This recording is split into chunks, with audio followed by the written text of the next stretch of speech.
Satpam digaji 26 juta rupiah di Morowali bikin geram warga Wakanda. Ya terang aja, sebenarnya bukan angkanya yang bikin iri, tapi punya kerjaannya yang bikin geram. Karena ada 10 juta pengangguran putra bangsa yang gak dapat pekerjaan, malah masuk warga asing. Anggap gajinya sama UMR. Tetap aja banyak yang ngamuk karena memang angka pengangguran saat ini tertinggi dari yang pernah ada. Namun kalau baca statistik memang terlihat tidak tinggi, karena data adalah data. Selama ada faktor yang tidak dihitung atau diubah cara hitungnya, ya beda langsung hasil datanya. Misalnya Pak Oga, tukang parkir, preman, penguasa lapak, dan dalam sebuah statistik tetap dianggap pengangguran, tetapi dalam statistik yang lain atau statistik sekarang mereka yang punya pendapatan walaupun tidak tetap dianggap dalam tanda petik punya penghasilan. Ya angka pengangguran jadi kecil kalau ngitungnya kayak gitu. Sungguh detailnya banyak yang tidak tahu bagaimana menghitungnya, tapi ada baiknya metode dan cara menghitung datanya dilakukan pihak swasta yang netral serta oleh banyak lembaga seperti Moody's, S&P atau Standard & Poor's dan lain sebagainya. Jadi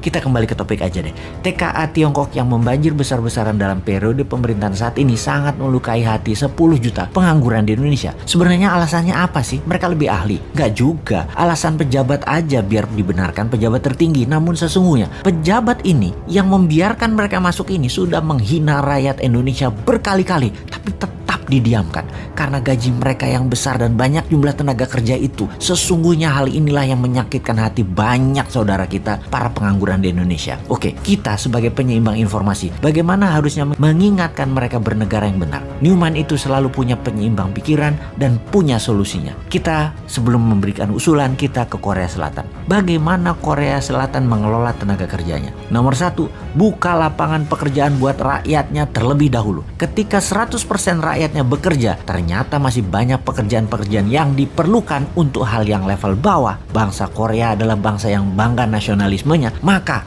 pekerjaan level bawah itu diberikan ke orang asing atau tenaga kerja asing. Buruh pabrik kasar, pembersih sampah perkotaan, suster di rumah sakit, dan banyak lagi diambil dari tenaga kerja asing. Intinya, warga Korea Selatan dilayani tenaga kerja asing. Begitu juga Hong Kong, Taiwan, Saudi, dan banyak negara lainnya, termasuk Malaysia. Mana mau orang Malaysia kerja di kebun, mending tenaga kerja asing yang melakukan dirty work itu. Dan dari beberapa negara tersebut, warga Indonesia atau buruh migran Indonesia adalah putra Indonesia yang tidak disediakan oleh pemerintah lapangan pekerjaan itu jadi budak di negeri orang. Singkatnya, kalau di negeri Wakanda, asing yang didahulukan dan dilayani oleh warga Wakanda dan pejabat Wakanda. Sedangkan rakyatnya Wakanda dianggurin plus disuruh kerja ke luar negeri jadi budak melayani bangsa asing. Jadi budak melayani bangsa asing. Solusinya Newman bagaimana? Tentunya solusi yang kita berikan pada old might penguasa. Solusinya Newman bagaimana? Solusinya adalah UKM Indonesia yang memberikan 97% lapangan pekerjaan dikembangkan, di scale up. Di setiap cabang bertumbuh dari usaha UKM atau bisnis UKM yang baru muncul di kelas menengah umumnya, rata-rata akan memberikan 20 orang lapangan pekerja baru.